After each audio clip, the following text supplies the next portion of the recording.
Assalamualaikum warahmatullahi wabarakatuh. Perkenalkan, nama saya Dian Syah.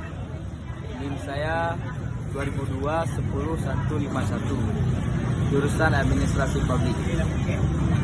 Jadi saya ingin mempresentasikan hasil kerja PPT yang telah saya buat.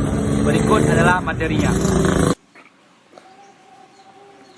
Mengelola SDM, pelayanan publik, dan membangun profesionalisme. Manajemen SDM sektor publik. Sumber daya manusia merupakan komponen vital dalam manajemen dan kepemimpinan. Tetapi tujuan manajerial seperti apakah yang hendak dicapai melalui pemberdayaan SDM?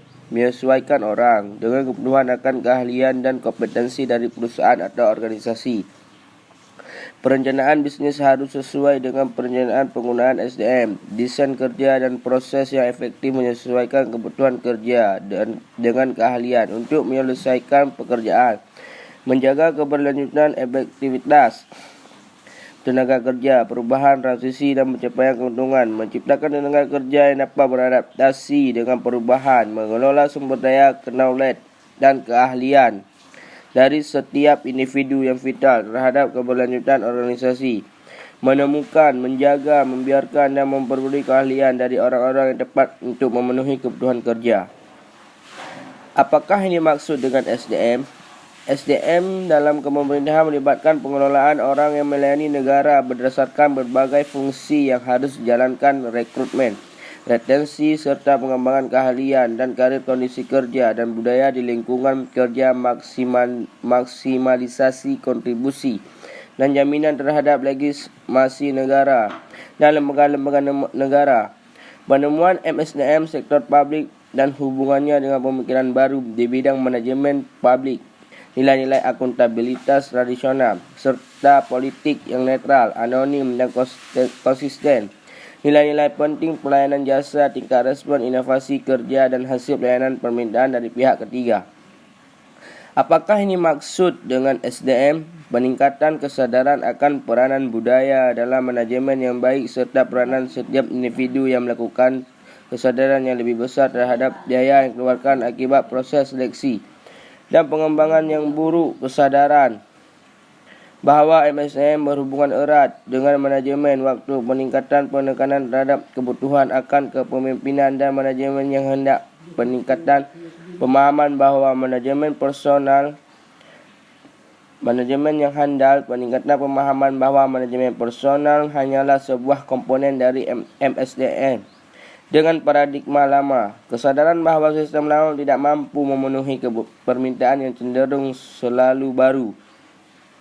Birokrasi merupakan instrumen untuk bekerjanya suatu administrasi, di mana birokrasi bekerja berdasarkan pembagian kerja, hierarki kewarganegaraan, impersonalitas hubungan, pengaturan perilaku, dan kemampuan teknis dalam menjalankan tugas dan fungsinya sebagai penyelenggara administrasi pemerintahan. Sebagaimana yang digambarkan oleh Weber bahawa birokrasi adalah organisasi di mana kekuasaan sepenuhnya berada pada pihak pejabat resmi yang memenuhi persyaratan keahlian. Bangsa Indonesia selalu dihadapkan kepada masalah bagaimana membangun pemerintah yang bersih dan baik. Birokrasi yang diharapkan mampu menjadi motivator dan sekaligus menjadi katalisator dari bergulirnya pembangunan. Tidak mampu menjalankan perannya sebagai birokrasi modern. Tidak hanya mengedepankan kemampuan menyelenggarakan tugas dan fungsi organisasi saja, tetapi juga mampu merespon aspirasi publik ke dalam kegiatan dan program organisasi dan mampu melahirkan inovasi baru yang bertujuan untuk mempermudah kinerja organisasi dan sebagai bagian dari wujud aparat yang profesional. Faktor sistem dan kondisi yang ada juga ikut mempengaruhi terbentuknya birokrat profesional yang handal serta respon terhadap dinamika perubahan dan aspirasi masyarakat. Perubahan menuju modal kerja yang positif dalam menjalankan pemerintahan dan menyelenggarakan pelayanan publik yang bermental entrepreneur serta perubahan gaya pemimpinan dari autokratis menuju gaya kepemimpinan demokratis. Dan pembaharuan serta didukung dengan gaya model penghargaan yang mencerminkan rasa keadilan diyakini lebih mampu memotivasi prestasi kerja aparatur daripada sekadar meningkatkan kemampuan dan keahlian aparatur yang pada akhirnya akan masuk dalam lingkungan birokrasi yang tidak sehat. Sekian presentasi dari saya akhiri. Assalamualaikum warahmatullahi wabarakatuh.